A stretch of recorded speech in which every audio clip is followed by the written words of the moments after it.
like Java Flash. Like that doesn't really exist anymore. So it's very hard to find old Flash games unless some nerds archived it and anything.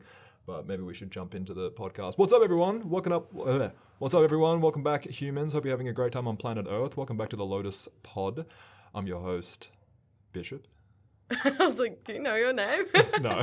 I'm your host, Koalia, aka Katie, or actually Catherine is my full name. Slay, I love when you say your full name. Yeah, I actually really like it too. I've started going by that name more. I've changed my signature to my full name. Nice. And I started a new job a month ago or so, and I introduced myself as Catherine, and now it's really weird because people actually call me Catherine. It's a very womanly name. I'm not used to it. Holds a bit of different energy. I know, I want to be mature. I'm closer to 30 than I am to 20 now, so it's time. I mean, my autograph on my driver's license is literally just the word Lotus. Your autograph? Yeah. Who is he? My Famous already. My signature. Yeah, my signature on my driver's license is literally just the word Lotus. Really? Yeah, they just let you write whatever you want, so I just wrote Lotus. So Whoa. I thought it'd be cool. This is Bishop, aka Dave, aka Lotus. He's like the Lotus daddy. Lotus OG.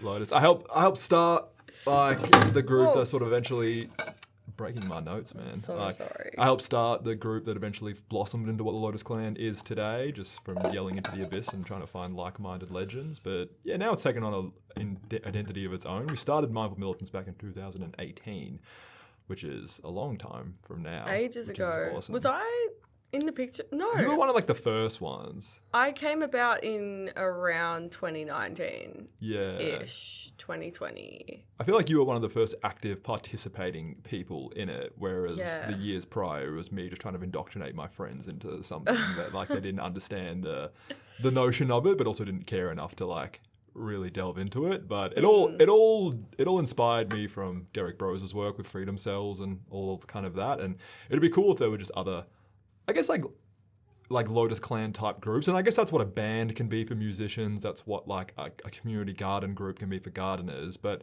I like the concept of someone making it with their friends that encompasses more than just one topical thing. Like it can incorporate, like for us, for example, we do hip hop, we make music, but it's also more than that. We have a health club. We're getting into fitness. I like YouTube, so I'm making YouTube videos for the clan and stuff. And it's just like, I feel like people could make community groups with like-minded people, friends or not, or just people they meet through the internet or daily life, and have it embody everything that is about, you know, being a better human, being a better community, maybe uplifting your country, maybe solving some much-needed problems that are happening in the world, because there's no shortage of that. And we've been contacted by another Lotus Clan in the States, right? Yeah, we've been contacted by some guy. I think he was starting a group called the Lotus Clan all the way in America, and he found our Facebook page and sent us a message, and just like he's from like Chicago, I think. So that's cool. That is another cool thing about you make these kind of groups, and you never know who you're gonna sort of bump into. Do you want to like explain a bit about what a freedom cell is? A freedom cell is a concept of around 8 to 12 people, give or take, coming together to create a sort of decentralized group in order to sort of promote solution-based activism. That sort of means just instead of protesting and yelling into the void, actively doing things that are decreasing reliance on governments, but also healing the world and sort of working within your group to skill share, build it up. And essentially it's like people can refer to it as like a mutual aid group, which is a big thing in like anarchist communities. But it's a bit more than a mutual aid group, because despite just doing mutual aid, which can come in the forms of like sharing first aid tips or doing prepping, it can be a bit more of a culturally rich group in the sense of you can incorporate music and art and culture and more of a friendship dynamic. And I've tried to create freedom cells before with people that I didn't really have much of a friendship with. We just sort of saw what was happening during COVID and lockdowns, and you think the world's ending, and you meet these people and it's great and you can come together on that notion. But I feel like unless you have a good incentive for socialization, it's very hard to keep those groups alive. Speaking of which, though, I actually did just meet up with 2 strangers from the internet. Did you? Yeah, on Saturday, I met up with 2 people. One was from Perth, one was from Melbourne, and they're part of the whole Brian Johnson Don't Die community. You love this guy. He's funny as I just find him very interesting. So, do you know much about Brian Johnson? The first time I ever saw Brian Johnson was even before you mentioned him. How did you find him? He just came up on my Instagram. I don't know what I was doing to the algorithm, but I thought he looked like an alien. Yeah. He looked so scary, but he's this 50-year-old guy that... Yeah. Explain what you know about him from a person From who's what just I sort of know, observed he him. wants to cheat death and cheat aging. So when I saw him originally, he was obsessed with taking heaps of random pills. Yeah, like and 100 he a day. barely ate any food. He was just taking heaps of pills and was kind of obsessed with sleep. That's all I know about this guy. Dave is obsessed with him. I'm obsessed with a lot of people who are Brian Johnson like. Like I like Huberman, I like Gary Brecker, I like Brian Johnson. And I like them all for different kind of reasons. And I've always been into wellness and stuff like that. But Brian Johnson is just an interesting person because he was a tech entrepreneur for so many years. He made Venmo. You know what Venmo is? Yeah, Venmo's, they love it in America. Yeah, they love that. Can you Venmo me? Can you Venmo me some money? It's like a lot of sex workers and drug dealers. Is it and because it's stuff use instant? it. I think it's instant. It's like what we have with Pay ID. Or Beam It? Yeah, Do you it's remember like Beam yeah, It? Beam It, Cash App, Venmo. I used to pay my they're rent all the on same kind of Beam It. things. Really? Yeah. What kind of a landlord did you have where you're paying it with Beam It? I was living with drug dealers. Shout out. I'm not going to say the names, don't worry, guys. I take Beam It payments for custom adult content. So it's just the applications are crazy. But yeah, dude sold that company for $800 million. And now his next project as an entrepreneur that he spent 10 years trying to figure out was trying to stop and reverse the speed of aging and using himself as a pilot person to test every single crazy anti-aging protocol there is, using AI as a tech bro to sort of evaluate its efficacy in stopping his biomarkers and making them better. And he's going all out with it. And he is a strange man. He grew up as a Mormon. So weird. Yeah, he grew up in the Mormon church and stuff like that. It's funny you say that because I was just thinking he sounds like such a materialist. He's obsessed with... It's not even... I don't even think for him it's staying alive necessarily. I don't think he's scared of death. I think he is just so obsessed with the world at this point. But it is... has he spoken much about moving from Mormonism to... Yeah, he's spoken a lot about it, and he has kids. He had kids with his wife, and she wanted to stay in the faith, and he wanted to move out of it. And then the kids sort of grew up, and some of them came to live with him. Some of them choose to stay back in like Utah, or wherever all the Mormons are from. How many did he have? There's like 4 kids. And one of his oldest ones, Talmadge, he actually took the plasma blood out of his son. Talmadge, interesting name. And he took the plasma blood and put it in his blood cycle, and then he took his blood cycle and gave it to his father, which is an interesting study they've done on rats where you can take the same blood type of a human or animal that is younger than you, and if you can even like put it in a centrifuge and spin it and do all these weird things, and then you put it in your bloodstream, and it actually nearly instantly makes you have more energy, makes you younger, and youthfulness. And that's sort of giving adrenochrome. Yeah, that's sort of where the whole adrenochrome conspiracy kind of comes from, and it is rooted in some type of Is it a conspiracy though? We don't really know. But adrenochrome's interesting because they believe if you enact the subject, you're taking the blood form with a lot of fear, it dumps adrenaline, which is like a type of adrenal like fucking thing, into the blood, and that adrenal sort of dosed up blood makes you younger. So that's what adrenochrome is, which is interesting. Yeah, I mean, it's the perfect plot for a horror movie. Yeah, and Brian Johnson always jokes about being a vampire because he never goes out in the sun and he like takes his son's blood. What a sad life, man. Like but like the level of discipline he has to go to bed, sleep by himself. He has 8 months of perfect sleep with the Whoop band, which no one's even gotten close to. But he's never having a root. Pretty much, no, it's not a hanky-panky. I think he has hanky-panky before, like a certain time. He starts eating at 11. Starts eating at 5 a.m., has his last meal at 11 a.m., and doesn't eat for the rest of the day. I don't know. It's insane. I can't tell if it's worth it. Yes, I'm sure he does feel amazing. And of course, anyone that puts in that much effort is doing it because they feel good. But what are you sacrificing? You're sacrificing having a really yummy thing of food, hanging out with your mates, living a normal human experience. But he still does a lot of that stuff. Like he goes on parties with like Steve Aoki, and he goes to parties. He just has a regiment. Like he makes sure he doesn't get exposure to light pollution. Like he has What's light pollution? Like when you go to a club and you have photosensitive lasers hitting your I brain, hate it's going those things. it's going to disrupt your sleep cycle, your circadian rhythm. You're going to stay up all night. You're going to drink alcohol. So you can minimize the things. So he still goes out and parties. He loves to dance. He loves going to clubs and dancing. But he's sort of Andrew Huberman described him as a way of like he's the types of people like he's like an explorer, like the astronaut that goes out to all these different worlds, might find some stuff that's useful, might not, and brings it back for everyone else to kind of figure out. Like no one's really going to do it to the level that he's doing, but through all his explorations in a thing that he calls a blueprint, where he does all these things, calories, this, that, HRV machines, he gets all the data, puts it through his team of clinicians. I thought you said HIV. HRV, heart rate variability machines and all types of things. Puts it online for other scientists in this thing he calls Blueprint to then peer review and argue with him. And pretty much like he puts all the data out for free. People can say, well, these are my biomarkers, this is what I did, and this is the result. He spends like $4 million a year and has a team of like 21 clinicians and a laboratory like inside his house. He's just doing But it's also just data on himself. Yeah, exactly. And he always says, what I do works for me. It might not work for you because there's so many factors in it. He has some kind of app, doesn't he, that you're involved, or like He has channels and stuff? He has a Discord. I wonder community. if he That's where I met is these people mining from. the data to sell to scientists, of people Maybe. trying the stuff that he's doing. Maybe. He started his own like supplement range and some other bunch of stuff, which some people see him as a grifter, but he had to start his own supplement range because all the protein powders, olive oils, things he was getting was tainted with heavy metals, microplastics, because he third-party tests everything he consumes. And he literally said, because of our food system, everything is contaminated. So he had to go to the suppliers and make his own products. And he's like, well, I've made all these products, I might as well just like sell them because I've had to make my own means of production to. Yeah, it's probably cheaper for him in the long run. Just to do even that though kind of he's thing. got almost $1 billion. But there are these little Don't Die meetups people host all around the world. He hosts Don't Die dinners, and this woman from Perth that does the Don't Die meetups in Perth came down to Melbourne, and she hosted it in the city the other day. So me, my partner Peaches, went into the city. We met one other guy. There's only 2 people that rocked up. The lady that was hosting it, her partner, her kids, and this other guy from Elsnorwick called Really? Rob. Yeah, I'll show you. Why did more people not come?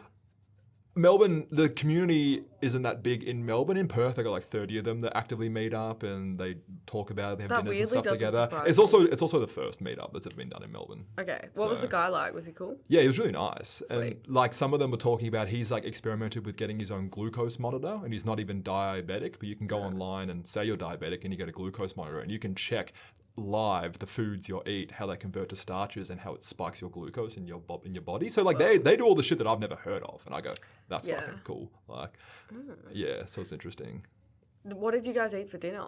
We didn't have a dinner. It was just like a meetup. So we just like sat and chatted for 2 hours. Whoa. And then I went and Did you come got out a of it sandwich. feeling enlightened? I really enjoyed it. It's just nice. I waffle on about a lot of anti-aging, longevity stuff a lot to my friends. And like, it's just nice someone having it waffle it to me kind of thing, and me learning stuff, and just knowing people out there. And they had like a Don't Die hat on. The girl had a Don't Die shirt. Like they were kind of more in the cult than me. But it was just nice. And they're really good, nice people, and they're just like really genuine humans. It was nice. I had a really nice time. I was in the city anyway for some other stuff, so I figured why not. What were you doing? I was going to the Ishpig store to buy some. Oh, you love Ishpig. I do love Ishpig. I had to exchange something that didn't fit, and I went to Smith and Deli for the first time. What's that? It's like a all vegan. You know what Smith and Daughters is? It sounds so familiar. It's like this dope vegan restaurant, and Smith and Deli is like their cafe sandwich kind of shop. And I thought it was like this little hole in the wall sandwich shop, which is what it started as. But now it's actually fucking huge. And it's all vegan. All vegan sandwiches. Yeah, I had a vegan turkey, stuffing, mashed potato, gravy, and cranberry sauce and cheese on a toasted like Turkish bread. It was fucking that sounds insane, so with good. pickles and crisps on the side. It was so fucking When good. you say crisps, are we talking like potato chips? Like crunchy potato chips. Whoa. Like little, like the sort of, once again, like a bag and shit. Which is good. Sometimes they put those with sandwiches. I also got a vegan donut, a vegan chocolate croissant, and a vegan raspberry yummy. cookie. It was I so want fucking that. good. It What was so suburb yum. in Melbourne? Brunswick. Oh, Brunswick. So Oh, yeah, far okay. away. That doesn't surprise Brunswick's a shithole, man. Have you been, spend much time in Brunswick? me. A little bit. I don't go north side much. It's so- I don't mind it. It's got so- good restaurants. It's got good restaurants, but it just feels so urban. It's pretty much just one street that people obsess over. Right. And Yeah. everyone from the south side moves there for a year and then is like, oh, I'm done with this place. Which street's that? Is that Brunswick Street. Yeah, is that People street? move to Brunswick. That's a rite of passage, basically. I have not been through it because I'm happy to visit Brunswick, but I don't want to live Yuck. fully in the city. I could Too never. urbanized. It's too much. What's your favourite suburbs in Melbourne? The Peninsula or Vibes. Torquay, anywhere with surf. Did you hear about the shooting down in Rye? I think I don't think so. Yes. Maybe. So a tradie was sleeping, 19-year-old girl and a dude broke into the house, confronted him for his keys for his car. He pulls out a shotgun, shoots and kills the 19-year-old girl, and then the dude that was breaking in the house with the girl pulls out a pistol and shoots him 7 times and kills him. What? I know. It sounds targeted a little bit. Maybe the tradie guy was selling drugs or something, but gun again. How old was the tradie guy? He was 27. Whoa. Yeah. And he had a shotgun? Just laying by his bed. Huh? And he wasn't licensed either. Oh my gosh. That's so weird to me. I once lived with someone that had a gun and I felt where? so scared. When? I can't say. I'm not going to say. Oh, I feel like box that's him. just Nah, that's fair enough. I'll tell you afterwards. One of the Lotus Clan members just got his gun license. We probably shouldn't say who, but... Yeah, well, I mean, it's fine because it's legal. Well, we won't say who, but it's legal. Oh, but your friend didn't have... No, it wasn't legal. And was it a real gun or was it a Yeah, it was a gun. It was a gel handgun. one? I never saw Hectic. it, but I believed him because he's the type of guy to have one. Sus. And there were moments where I had this is so dark, but I had some serious depression when I lived there. I don't know what it was. I think it was the energy of the house. I just remember I had moments run through my head of, there's a gun in this house. I could just make love to the barrel. Yeah. Yeah, Yeah, I dark. could give the barrel a gobby. It definitely makes unaliving yourself a lot easier. It's essentially the click of a button. Yeah. And you could just have one day or one moment of, I want to say weakness, but just a mistake and that's it, you're done. Exactly. I'm not one for, I don't like guns. I also find them Yeah. kind of boring. But I feel like you can also just swallow a lot of pills and essentially do the same thing. But I don't know but then you got to go get the pills. I don't have an overdose level amount of drugs in my house at any given time. Whereas Yeah. if you have a gun, you have an unaliving option at any given time. Yeah, exactly. And even easier. it's just not worth it. I'm so glad Australia doesn't have guns. I don't know. I wish we had more guns just in the hands of more trained, capable people. And I don't know. It's interesting the gun culture that we have as a victim of someone who's been through a victim of gun violence. And I can't really talk about it because I can't really talk about it. But as a victim of a person who's been through sounds so gun... mysterious. I know. I've been a victim of gun violence and I can assure you that the criminals are the ones with the guns. And the fact we don't really have as open gun laws as we used to have doesn't stop the criminals getting the guns and using them, as we can see all throughout the western suburbs and Rye, etc., etc. But then it might stop little Timmy getting into his dad's gun stash and blowing his brains out. So there is good things about it. And at the end of the day, I think where we're at with Australia's gun laws is good. Our homie just got a gun license. You can still get guns. And he's still got guns, and you can't get fucking automatics, although maybe the tradie in Rye, if he had an automatic, he would have survived because the only reason he died was because he had to reload the shotgun. Oh, really? Because he killed the woman, but then it's just you're fucked because you can't reload, and the other guy gets his pistol out and shoots you. If he had a semi-automatic, which are illegal, and automatics are so illegal. 19. Well, the girl was 19. The guy was fucking 30-year-old. It was some 19-year-old OnlyFans fucking girl from Rye, running amok with some dickhead junkie, and that's usually seems to be the case. And usually they're sex workers and they hang around with fucking criminals. I don't know why, because there's so many better men you can fucking hang around with than dickhead criminals. Yeah, just like a bad boy. I feel like maybe it's a feeling of bad boy, but also coupled with that possibly a weird feeling of safety. Yeah, that is true. Because they've got this, they know what they're doing energy about them. They can keep me safe. It's that women and do have directs, it. Yeah. they're quite. Oftentimes, those types of criminal people they've got a lot of leadership to them. And it's easy to sort of follow them and you know where you're going next because they'll just tell you. I don't know. Do you think women are inherently more attracted to violent men because of that? Yeah, maybe. I think it's a power thing. Yeah. I like a bad boy. It's hot as. Because it's like, shit goes down. If shit goes down, they're gonna Protect stand my up kids. for you. And there's also a sense. Well, for me, I like it because I think I'm a bit of an adrenaline junkie. So I'll chase those experiences in actions and people. Yeah, fair enough. Action people. Yeah, people can definitely be a good source of adrenaline. People often think that there's a phenomenon with serial killers, but even like the Columbine killers, where women become kind of, not all women, but some women get obsessed with them and they send them letters in prison and all of that. And that's why a lot of women listen to true crime and stuff like that. And this one theory is that there is tribally, if you were to date back your ancestral, fucking urges, the attraction to a man who can slaughter like 15 people might be kind of useful if you're in tribal warfare. Nothing hotter. Fuck me right now. Yeah, and it's just like the audacity for a man to do that is it does. The audacity. It does give like, your kids and our kids' they're safe. I just fucking serial killed 12 people. You think a lion's coming to take our kids? We're sweet, like, and that might be genetically imprinted in the female imperative. Yeah, but it's interesting because it puts the imperative on the guy actually caring about his kids enough to protect them. Yeah, not just killing them as well. Yeah, no. There's also the I can fix him ideology. Yeah, that I think women that go for these serial killer kind of guys have.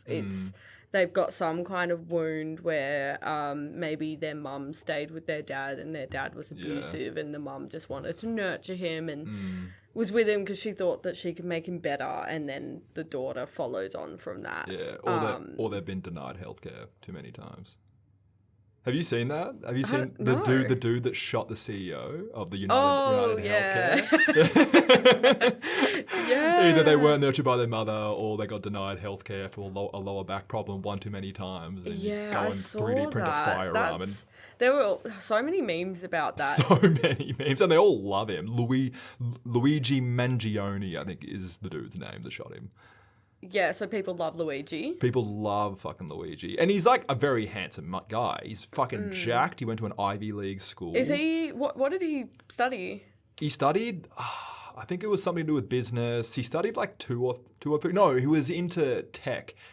He studied, I think, computer science and tech, and he was getting into like AI research. So he's like a smart guy. He was well-read, smart guy, never had a run-in with the law, was fast-tracked to go and work in AI, then just sort of disappeared from his friends for 3-4 months, and then the next time he was soaring, it was putting a silencer on a weapon using some sort of grounds and shooting Mr. What was his name? I can't remember the CEO's name, but I think his name was Brian Thompson, I think, and shot in the back of the head in broad daylight in the streets of New York. Do you think that one of the reasons that led him up to doing this is because he studied AI and trends and whatnot? Maybe somehow he made the correlation.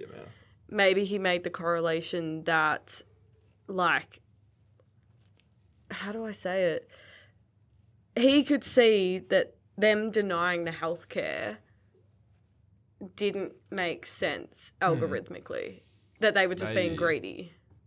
Some people believe that he was a victim of insurance not paying out, like he had potential like a back injury and he was thought to be in some type of chronic pain. So maybe he was smart enough. I think he just wanted to go out with a bang. I think some cities are turning into Gotham City, like from the Batman universe, and we're going to see more rises of people like Luigi just like having enough with these Wall Street ass corrupt motherfuckers, and they're like, I'm just going to write a manifesto and go out with a fucking bang. So he died, Luigi? No, he's been arrested. He was arrested at a McDonald's with the silencer because apparently he flirted with some clerk at a McDonald's and there was a $60,000 reward for any information about him. Oh. Apparently this McDonald's clerk snitched on him. He gets arrested at the McDonald's with a silenced pistol, foreign currency, and his manifesto. Okay, wait. So he was free for, like, he escaped. Yeah, for a while. he disappeared out of New York, went into Central Park, got on an e-bike, rode away, and then just like was on the run. And he was found like a different state. No way. And there's a lot of conspiracy around it too. That is fascinating. Fucking imagine if he got away though. I don't think it doesn't sound like he wanted to get away. I think he tried. I think he just... Why would he have his manifesto and his silencer on him though? See, that's the weird thing. Who goes in to order a Big Mac with your manifesto on you? Like, as you're on the run. It sounds like he... And what... Sorry, what's a manifesto? Manifesto is like... Have you ever read like the Unabomber's manifesto? It's like, say if I was to go theoretically bomb Fed Square because Palestine needs to be free, I would write a big thing about my beliefs and how Palestine needs to be free. Okay. And like, that's what you kind of drop. And then, so the Unabomber wrote one. That's the guy that put bombs in people's letterboxes for politicians and stuff. And he had a whole manifesto about the environment and technology and how everyone's a slave. And I even think Charles Manson had a manifesto. Okay. Basically just the ramblings of This an guy insane for person. sure wanted to be caught. Otherwise, he would have just dropped his manifesto somewhere. You'd think so. Or maybe he originally planned to do that and then realised they would find his fingerprints from it or something. Yeah, it's strange. It is strange. But yeah, I wish wonder... I wish he didn't get caught. I wonder if is he right or left-winged? I would say he's probably leans more right wing, just based off like the school he went to. But I'm completely just making that up, so I don't know. But it's interesting though. Yeah, because I feel like I don't know, all these like when I think of Gotham, I think that all these criminals that are Like the acting Joker and out, stuff. it's giving right wing. Yeah. I'm right wing, so Are you? yeah, I'm conservative as hell, but I feel as though it is a conservative thing to do. I can't. I don't know. What do you reckon? Trying to pull up my podcast notes, but I think I forgot. I don't know. I'm not really right wing or left wing. I don't really like ring when I say it like that. Left wing, not right wing or left wing. I'm not really centralist. If anything, I sort of mirror like libertarian beliefs quite strongly, which is like people like Dave Smith and even like Derek Burrows and some other activists I follow like that kind of thing. But I think, I don't know, the right wing, left wing duality can be dangerous to fall into. Well, I mean, it's just a way to explain. It's just a way to explain where you're at. I would say you're kind of weird. You're a bit of both.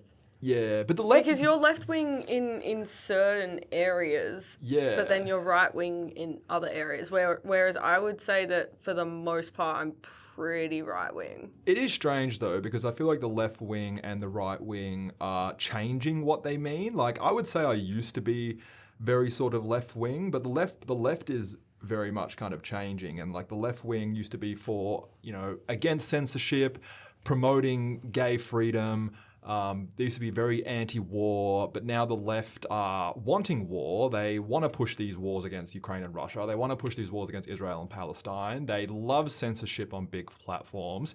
They've taken gay marriage and extended it to like cutting the fucking body parts off children and mastectomizing children for trans rights and all of this stuff. So it's like the left has turned into something that the left would have hated, like, or the left 30 years ago would hate the left of today.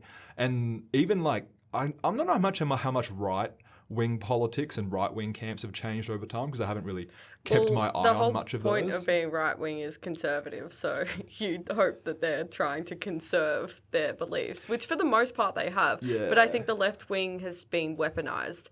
100%. My conspiracy theory is that it's by certain countries. They've decided, okay, the left wing is like, yeah, cool, they've got this gay thing, blah, blah, blah, and they've turned it against, specifically America, but also you can see it in Australia as well.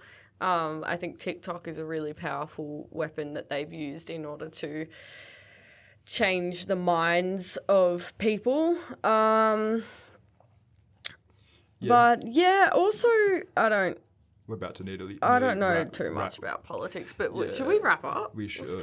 We definitely need to wrap up. Yeah. That went by so quickly. Yeah, what I wanted to say about that left wing, Michael Schallenberger wrote, I was doing a podcast the other day, he said, back in the 90s, the left was anti-war, pro-free speech, and pro-gay rights. Now the left is pro-censorship, pro-war, and engaged in horrible medical treatment of gay children in the name of life-saving care. So they've just kind of shifted and altered. And there's a talk you can listen to on YouTube by a defected KGB agent called Yuri Bezmenov, where he lays out back in 1960 how left-wing politics in America can be co-opted to push things like gender ideology. Wait, are you talking about silent weapons? Maybe. Silent weapons for quiet wars? It touches on that kind of asymmetrical warfare. I have a document you would love. I'll bring it next time. We can look over it. Yeah. I think you mentioned this before. But yeah, he talks about everything that the left is doing now was projected to be a form of propaganda pushed by people that like are against NATO, so people like Russia and China and all of that, as a way of destabilizing the country, and it's working really, really well. Yes. We have so much more to talk about this because I want to talk about Yeonmi Park as well. Yeah, the she's Joe Rogan cool. episode. She talks a lot kinda about hot. that.